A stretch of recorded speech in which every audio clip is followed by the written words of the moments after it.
मोदी सरकार ने अपने पहले कार्यकाल को लेकर अब तक स्टार्टअप्स के लिए कई ऐलान किए हैं। मोदी सरकार की इस महत्वाकांक्षी योजना का मकसद कारोबार को बढ़ाकर रोजगार में इजाफा करना है। पीएम मोदी की आत्मनिर्भर भारत योजना की सफलता की गारंटी भी यही स्कीम है। वैसे तो देश में हाल ही में आए ज्यादातर स्टार्टअप्स पहले मंदी और अब कोरोना काल में बेहाल हैं, लेकिन पहले से चल रहे स्टार्टअप्स जिन्हें अब मैच्योर स्टार्टअप की कैटेगरी में डाल दिया गया है, वो कारोबार विस्तार के लिए आईपीओ के जरिए फंड जुटाने की कवायद में जुट गए हैं। इनमें शामिल है पॉलिसी बाजार, जो अगले साल सितंबर तक आईपीओ ला सकती है और इसके वैल्यूएशन करीब $3.5 अरब आंकी जा रही है।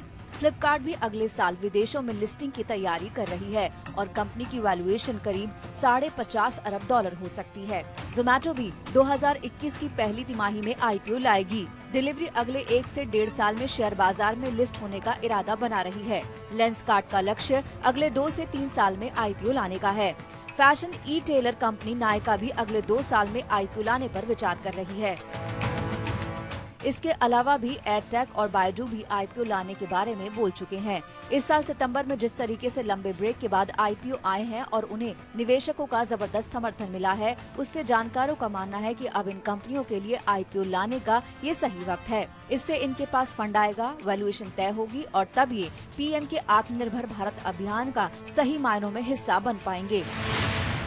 स्टार्टअप्स हमको सबको पता है, अब आज वेंचर कैपिटलिस्ट की बजाय और फंडिंग की बजाय आजकल वो आईपीओ की तरफ जा रही हैं और जिन्होंने फंडिंग ले ली है वो भी आईपीओ की तरफ जा रही हैं। ये एक अच्छा संकेत है।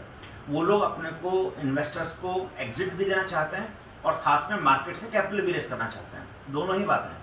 आपसे एक बात सोचिए कि कौन लोग आज की तारीख में आईपीओ में जा सकते हैं। मिनिमम 2 साल का प्रॉफिट होना चाहिए पिछले 3 साल में। इसका मतलब वो स्टार्टअप अच्छा कर रही है, उसने कोई अच्छी ग्रोथ कर ली है, अच्छी चीज़ कर ली है और वो एसएमई एक्सचेंज पे या बिग एक्सचेंज के ऊपर दोनों में कहीं पे भी जा सकती है। स्टार्टअप सेक्टर की कंपनियों का मानना है कि कोरोना के बाद हालात सुधरने पर आईपीओ लाने के बारे में वो स्टार्टअप विचार कर सकते हैं जो कारोबार जमा चुके हैं। अभी स्थापित होने की कोशिशों में जुटे स्टार्टअप्स को इन कंपनियों की लिस्टिंग से फैसला लेने में मदद मिलेगी। आईपीओ के जरिए आप शेयर मार्केट से अच्छा पैसा भी जुटा सकते हैं, जिसमें कि फ़ायदा ये है कि आपको इंटरेस्ट नहीं देना होता और इन्वेस्टर अपना पैसा उस शेयर में लगाते हैं और इसी वजह से कंपनियों को कहीं ना कहीं से अब आईपीओ मार्केट ज़्यादा लुभावना लग रहा है और इसीलिए ज़्यादातर कंपनियां, बड़ी हों या छोटी, वो कंपनियां आईपीओ से पैसा जुटा करके आगे अपनी कंपनी को रन करना ईजी समझ रहे हैं। मोबीक्विक ने हाल ही में अपना आईपीओ 2020 कैंपेन भी शुरू किया है। हालांकि इन स्टार्टअप्स की वैल्यूएशन में जो तेजी लिस्टिंग से पहले देखने को मिली थी, हो सकता है कि उसकी रफ्तार लिस्टिंग के बाद धीमी हो जाए। ऐसे में लिस्टिंग का सही वक्त देखकर ही स्टार्टअप्स को आईपीओ का फैसला करना चाहिए।